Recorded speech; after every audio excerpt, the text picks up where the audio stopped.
Happy Thursday, everyone, and I am live. There we go. So, happy Thursday. Hope everyone had a great week, and I'm not sure where we left off, but tonight we are discussing mothers, and Mother's Day is right around the corner. I just happened to pick this topic because it's a topic that comes up in my office all week, so I figured let's talk about this and people's relationships with their mothers, and loved ones who've passed over to the other side. So I didn't pick this because it's Mother's Day, it just happens to be Mother's Day. But anyway, so the first and foremost, the biggest question that I get in this office is, Phil, does my mom see my grandkids? Does my mom see that I got married? Does my mother see all of these things? And it could be fathers also, but in this topic we're talking about moms. So does my mother see this? And the one thing that I can tell you with absolute certainty is when your loved one, when your soul crosses to the other side, they are very much involved with all the people still here on earth. They're still here looking after us. They still see our children. The only hard part is that we don't physically get to interact with them. But the souls interact with all the souls that are here watching over us. And I will tell you, and some people don't have a great relationship with their mums, some people do, some people better with their fathers, whatever. But a mother's bond and a relationship to their child is very, very difficult to break. And people will say, well, Phil, I didn't have a great relationship with my mom. When you cross over to the other side and we go through what I call is the soul review, you get to look back on the coulda, shoulda, woulda. But a lot of times people do things based on the knowledge that they know at that time. And a lot of souls a lot of mothers that I see crossover, a lot of souls that I see crossover, they're often will apologize to you when you're here for a reading and hopes to make an amends to some of the things that went wrong here in life. It's very rare that I'd ever get a parent in that doesn't try to make an amends for what they do. Because as they often say to me on the other side, there is no handbook for parenting. Kids aren't always easy. Parents aren't always great. It's never a one-way street here. You know, when we have to look at it, we have to look at what we own in it also. But for every reading that I do and all the parents that come through and the mothers that come through, is they even try to make an attempt to show that they love them and that they care for us, even if they were unable to do it here on earth. Because some people are just not able to be demonstrative. Some people aren't able to give the affection to children and what they needed based on the time period that they grew up in, based on the way that they grew up in. Our definition of love for everyone is always different. So my definition of love and your definition of love aren't going to meet each other's needs all the time. So what I have noticed is that I have a lot of people coming in recently struggling with relationships with mothers, their mothers, that is not healthy or it's not good. And they say, Phil, I'm so torn. Mother's Day is coming up. I don't know what to do. Should I send a card? Should I not send a card? But the difficulty about it is we're here, and we have to make a decision on, is being part of a family healthy or unhealthy? Is having that person in your life a good thing or a negative thing? You don't sacrifice yourself for the sake of another person, even if it is a family member, because that person may simply be too toxic for you to have a healthy life. And I know that sounds harsh, because what we're saying here is disown your family. Well, no, we only do that if the relationship is so toxic and it's not beneficial for either one of you. I always encourage people to try and work on the relationship with their loved one in order to get through it. And sometimes you simply can't. So it's not always a hallmark story where everybody bonds together for Mother's Day. But what I will tell you is that the mothers that have passed over and they're here, they are part of these events that take place in our life. They know that you're thinking about the Mother's Day. They know that you're going to the gravesite. They know that you're leaving flowers. They know that you're thinking about them and that you miss them. And they're also trying to give you signs and communication to let you know that they're there and to let you know that they're with you. So it's be open to this, but don't ever think that when our loved ones pass over that we are in a position where they've moved on and forgotten about us, because it's never the case. Actually, most people, when they come in, the first person that walks through is a parent. And if it's not a parent, then it's the person that is closest to them, a husband, a wife, or a child, or whoever it is. So it's the reason why I picked this topic is because there's a lot of people out there that struggle with the loss of their parent from when they were early, and people that are struggle with having a relationship with a parent. And what I will tell you is, on a spiritual level, every soul that I know that has crossed over often apologizes to us here on earth. I shoulda, coulda, woulda. And one of the things that I have learned is from that, in order to avoid that, you have to be a good son or daughter also. And I know and a lot of us do it, and it still doesn't work out. But it doesn't mean you compromise your own moral well-beings, because the other side would never want that for us. So it's nothing but love on the other side, and it's nothing but them trying to help you on a daily basis and get you through the things that they're trying to do. But I will tell you that, and as I've often said, and I see in the hands going up here, a mother's bond is a very, very difficult bond to break, unless it needs to be broke. Go ahead, Jasper. I'm done with my rant. So, first I want to answer Steve's question. That was a mint, not a candy bar. Steve, the noise is making me mental. Just so you know. That he's chewing in my ear. But going back into bonds, I have a question on, I had several miscarriages. Are those souls with me on Mother's Day? Does that bond apply to these souls that weren't born? Yes. So what happens is, during a miscarriage is the soul knows that it's not going to come to earth, meaning for whatever reason, either the body's not viable or whatever the situation is. So the soul will wait on the other side. Should you get pregnant again, it's the same soul trying to come back. If you get pregnant again, it's the same soul trying to come back. So it wouldn't be three separate souls. It would be the same soul trying to repeat itself and to come back into earth. So that soul knows you're its mother. I have people, unfortunately, that go through many stages of pregnancy and still lose the child even a day after, or whatever the circumstances may be. And I see that little soul on the other side. It'll come through. Often souls come through, baby souls come through with a parent, and the parent is often holding the child.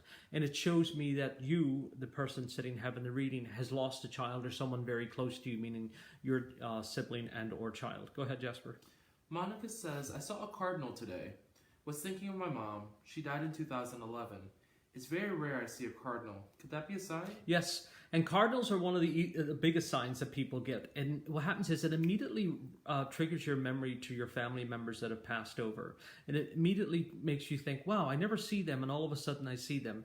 And cardinals are a great symbol to show us that the other side is with us, and they're here, especially when we're coming around to this. Go ahead, Jasper. Meg says, my mom told me that a random feather was my grandmother saying hello after she passed. Since my mom passed, I seem to get a feather whenever I feel like I need my mom. Suddenly saw a feather earlier this evening.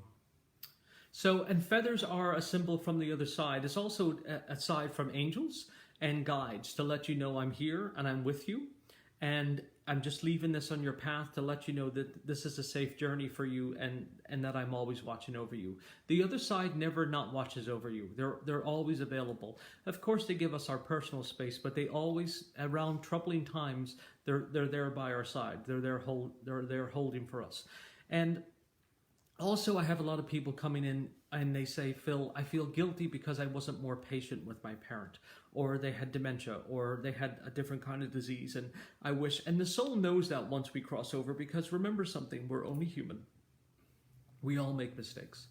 And what happens is we get frustrated, we get annoyed, and when you are the sole caretaker for a parent, it can become very frustrating. But a lot of people come in thinking that, oh, my mom's going to be upset with me, my dad's going to be upset with me, or whoever it's going to be. Also, I also get that, please don't put me in a nursing home. My mom tells me this all the time. Oh, thank God she can't watch the internet. So, listen, and this is important because we don't get to make that choice. Meaning that if a parent comes to the point where they have to go into a facility, when they get to the other side, even though that was their absolute claim and we swore to it, it's a necessity and had to happen. And when they pass over, they immediately know there was no way could you have cared for me. There was no way could I put all of that on you. So there's no animosity, there's no anger, there's no rage when the other side comes through. And I know I'm kind of on a rant here, but I'm trying to explain how mothers and our loved ones view things before they die.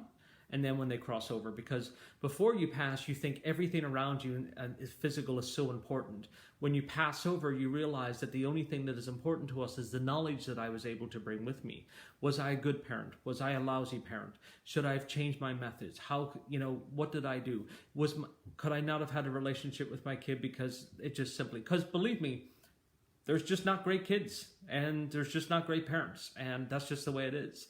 But what the other side always tells me is no matter how difficult it is, try to have that relationship so you don't ever have the regret. Go ahead, Jasper. Corrine says, I had a very difficult relationship with my mom as a child.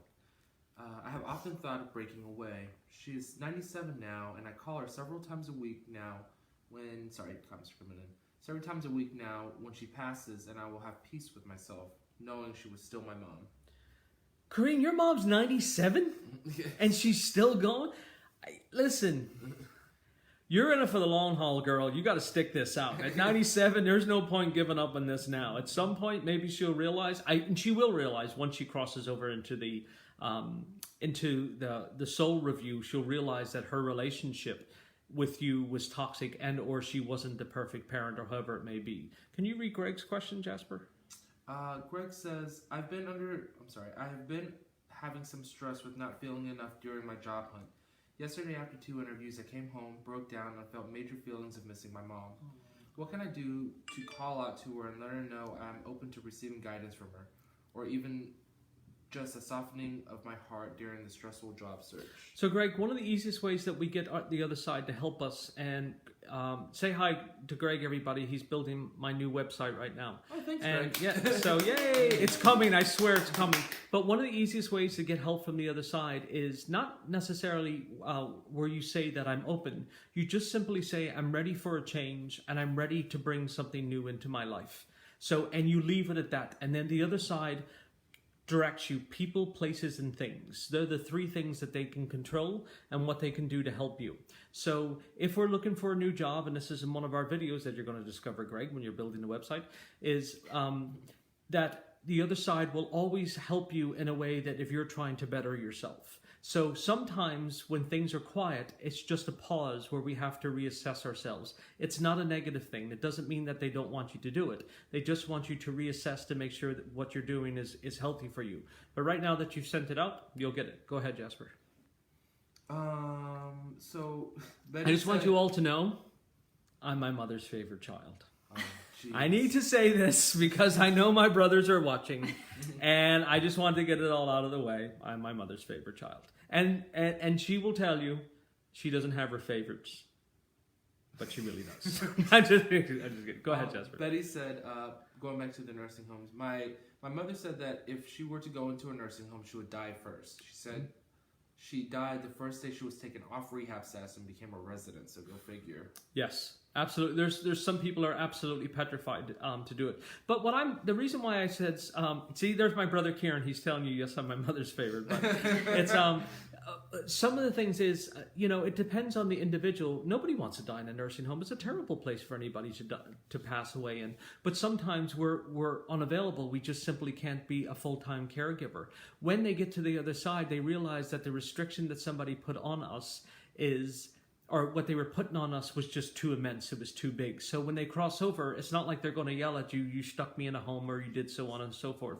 So it's the other side is very understanding and very forgiving. And it's it's important. I'm at this stage now, since my mom lives with us, that I'm getting to see a totally different personality from her. And it's actually something I'm enjoying. She's very funny. Her humor's changed and things like that. And I often hear throughout the years how much people got closer with their parents as they got older. And I'm starting to see that bond now. So I'm dreading the day anything ever happens to her, because it's all the losses that I've watched over the years. I never really could understand it until I'm starting to bond with it now, where I'm saying, oh my goodness, my mom is getting older, which means I'm getting older, and she's not going to be here forever, so I try to do the things with her that I always want to do. Go ahead, Jasper. You're just getting some kind comments from Betty. Thanks, Betty. Also, Diane says, you say a soul from a miscarriage comes through to the next baby. Mm-hmm. It would have been a girl. My next one was a boy. I'd gone to a reputable psychic. She said as soon as I sat there, there was a very young soul and asked if I had a miscarriage. But you said the soul goes directly to the next. Would it have been born my son? So here's how this works, and I'm reading Peter's question, and I'm reading a lot of this here. So a soul knows that. So first of all, the soul doesn't have a gender. That's what is going to blow everybody's mind here, and I'll have to do a whole nother Thursday night on this. Right. So the soul is neither male nor female. The vessel is what is male or female. We all start out as female, and then eventually, depending on what genes we get, we become male or female. So it wouldn't matter if the physical body was a boy or a girl. The same soul trying to come back is going to be the same soul trying to come back. It's not a matter of it's a boy or a girl. It's just that this soul tried to come back to us many times over. But inside of me, it's not a male version of me. My soul's in here, and it's like a library. It just keeps collecting and collecting and collecting. I don't know if anybody's ever been to Ireland, but in Trinity College, when you go to and you see the Book of Kells and everything there, it's just this vast, fabulous, fabulous library. And it's just information, endless information. And that's how the soul is. And that's one of the things I thought there. It's just like the soul. It's just all it wants to do is absorb information. Peter's asking a question about, there's a vote in Ireland right now about abortion. When a child is aborted, does he or she cross over to the other side? 100%. 100%. The soul crosses to the other side. But remember, the soul doesn't connect to the physical body until the moment of birth. So the soul will know if it's going to come here or it's not going to come here. And some people, have abortion later on because of whatever difficulties, health reasons, and all of that. So it's important that you know that even at that loss, those souls are with us. And when you cross over as a parent, those souls are going to be with us. So we're all connected because we all choose to come here as a family. As I explained in my previous videos, we choose to incarnate as a family. So all my siblings, we chose my parents, so on and so forth. And these were the lessons that we were going to be born into and grow with. Go ahead, Jasper. Could being a mother be a part of your contract? Yes, you have to be a special woman to decide that you're going to be a mother coming to Earth, because it is a very painful job. And I'm not a parent, so I don't know, but I watch a lot of it. I've watched my mother throughout the years. I watched the sacrifices. You have to be an absolute selfless human being to be a good parent. And because it is absolutely given of yourself. And I will tell you, some of the greatest joys that I've had are in this office meeting fabulous parents. There are amazing parents out there who will do anything for their child. And I always say that a mother is like a mother bear with her cubs. She will tear you apart should you get near her children. So it's really, in order to become a parent, a child has to choose you. A child has to say, I want you to be my parent. And that's how we get pregnant. Go ahead, Jasper. Meg asks, contrary to that, could not being a mother be a part of your contract? Yes, coming to Earth, you could decide, I'm not going to be... I knew long before. My brothers would all have kids. I always knew I was never going to have children. So you don't come to Earth to have children. People come to Earth and say, okay, kids aren't part of my contract this time. I'm going to do dogs. I'm going to do cats. I'm going to do none, whatever it may be. But you don't have to be... You don't come to Earth to say, I need to be a mother. And does it make you less of a woman not having children? Absolutely not. Absolutely not. And I want to say something, Meg. This is very important because I always commend the women who are brave enough to say, I knew I wasn't going to have children, and be okay with it because society says you should have kids, you should do this, you're a woman, use your uterus, blah, blah, blah, the whole 9 yards. So I think it's very brave for somebody to say, I knew I wasn't suited to be a parent, because the people that I have met throughout the years who knew they weren't suited to be a parent hate it. They regret ever doing it. And that's one of the biggest struggles they ever have. Go ahead, Jasper. Joyce says, okay, seriously. Everyone seems to have seen some sort of signs. Did my mom just not like me? She's never given me any signs. Oh, God. So we did signs last week. And here's the thing. That it's signs. There is no definitive thing for one person. I mean, I can't share the signs that I get or other people get because I have client confidentiality, so they would have to give me permission to share some of the signs with you. And I don't get signs because I see the other side. But here's what the way it is. No news is good news. If you don't get a sign, it means that there was nothing left that needed to be said. It means that your mother could have simply passed over. You accepted the passing and the way it went. Some people are just completely oblivious to it. Some people need a louder bang on the other side. It just depends on the individual. But if you're not getting communication that has nothing to do with you as an individual, it doesn't mean that your mother doesn't like you or anything like that. Stressors have a factor. Depression has a factor. All of these things. So don't think if you're not getting a visit that something's happening. Hi, Mary Toner. Go ahead, Jasper. Should I feel less of a woman that I cannot have children? Mother's Day is a very painful time for me. So no, and as I answered that before, you don't. Mother's Day is a difficult time for people because some people want children, some people don't want children, some people are conflicted with this. It's up to the individual. But what I'm discussing tonight is that even though Mother's Day is right around the corner, our families are still very much with us. They're still very much part of our lives. And you never stop being a mother. And even if you weren't a good mother, what you do is when you're on the other side, you try to become a good mother, and then you try to help them from the other side. Because as you go through the soul review, you see where you failed and where you succeeded. So what happens is you never stop parenting. So in life or in death. And that's just the way it is. And I'm telling you right now, I have people sit down, their moms come through and they crack the whip. You need to do X, Y, and Z. And so, it's like nothing ever changed. Like, you better get this straightened out. You better do this. You better do that. So it's, the soul never changes. Not that it doesn't change. It continues to evolve.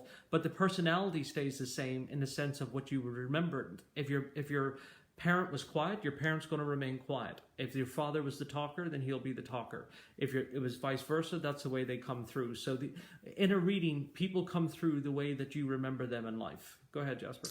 Eileen says, I believe my mom used to visit me electrically with my sunroof opening or my radio turning on, always when I was thinking of her or if I was upset about something or missing her. Do our loved ones lose the ability to visit us that way as time goes by? Yes, as time goes by, the other side stops visiting us. And there's a very important reason why they stop doing that. The more they visit us, the more it delays our grief, because it keeps you feeling physically connected to the other side. So there is a rule where they have to stop visiting us for a period of time, and that can take months, weeks, or years. And in order for you to go through the grieving process, in order to be able to live in life without them. So as time goes on, we're less likely to get signs. And then there's other people that get signs constantly. It's a mess. It really is. Somebody needs to bring order to it. Go ahead, Jasper. Kathy, you're a sweetheart. Kathy says, I know my mom still helps my family from above. Is there a way to say thank you back to our angel moms above? Like a way of appreciation angels will know. Oh, and I think that what happens is with the other side is they know you're thinking about them. They know that you're honoring them. Hi, Katie. I sent you a message, by the way. And they know that everything's going on and they're there. Like, I have my mom today and I was thinking, what can I do for this woman that is going to mean something for her? So today I decided I was going to build her a garden for this reason. So my mother lost a child, my third sibling, so before I was born, and she never got to give him a proper burial. So I decided I was going to make her a little garden for Robert's place. My brother's name was Robert. So it was my way of saying, you know what? This is, I don't know why this happened. It just came over me. And I was like, you know what? I should really do this for my mother because she's always wanted this. And I as I was standing there digging this mess out, I said to myself, this has to be him because there's no way was I taking on this size of a project for no reason. But my point is that even if it's not your mother that has passed over, it's your other family members that will come through and they'll say, can you do this for mom? Can you do this for dad? Can you do this for your siblings? There's always somebody connecting with us on the other side to help move you along. So you lost a sibling who was like a parent to you and would still act like a parent to you on the other side. It doesn't just have to be a mother. I know people that have lost their siblings when they were younger, and those souls become the dominant guides in their lives and they help them through that. So it doesn't have to physically be your mom. And sometimes we replace our family with other family members, meaning that we're not close with our family, but we're super close with other people and they become our surrogate parents or however it may be, and they still come through. Go ahead, Jasper. He's delayed. See, I caught him on the offbeat because he was listening. So Betty says, Just like scrolling to that question. I only had one child, but she's a wonderful girl. Mm-hmm. She's been the light of my life. Kathy says, hold on, I'm sorry. And a lot of kids will also decide. A lot of kids will also decide.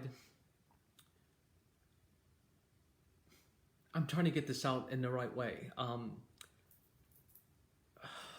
just lost it. Somebody's speaking to me on the other side. So what happens is when I'm talking to you guys, souls will come through and they'll try to communicate with me. So I'm still figuring this part out. Eventually, I'll be able to do readings sitting here with you guys. But what's happening to me right now? There's a lot of voices coming through to me and they're chattering in my ear about say hi, say hi. So, but souls again, they choose us, and what happens is that as we choose parents, we choose the path that we're born into. And that's the best way I can describe it, because people often ask me, why would I have been born into a family that didn't love me or didn't care about me or didn't do this or didn't do that? And it's because there were certain lessons that we were going to be able to learn there. So it's so that's very important that we know that there. But the one thing that I wanted to say to you all is, no matter if it's Mother's Day, no matter if it's Father's Day, our family members are with us on an everyday basis. It's not just a holiday. They're always there with us. Don't think that it just has to be a holiday before people are with us and they're communicating with us and they're talking with us. They do it on a daily basis because we have stuff going on in our lives on an every single day basis. So all you have to do, if you want their help, all you have to do is acknowledge them and just say, Mom, Dad, whoever it may be, I need your help. I need some guidance. I need some clarification. Go ahead, Jasper. Rita asks something very interesting. Yep. Rita asks, could you have given a sign through your talking through us? Yes, so people, because I'm used as a vessel, then things can come through me that I'm not even knowing what's coming out of my mouth. So the other side, again, people, places, and things are the three things that they can affect with or interfere with. I often do group readings, and someone will pop in because you're close with this person and they just passed over, but they want their loved ones to know that they made it over, and they're like, but that person just passed away and I barely knew them, because it was a back door to get through to let you know that they crossed over. Go ahead, Jasper. My own mother wasn't very caring, but I found a second mother. Was she meant to be there for me? Yes, so what happens is our second mothers are also set up on the other side. We will know that coming in that our parents could be limited on what they can give and what they do give.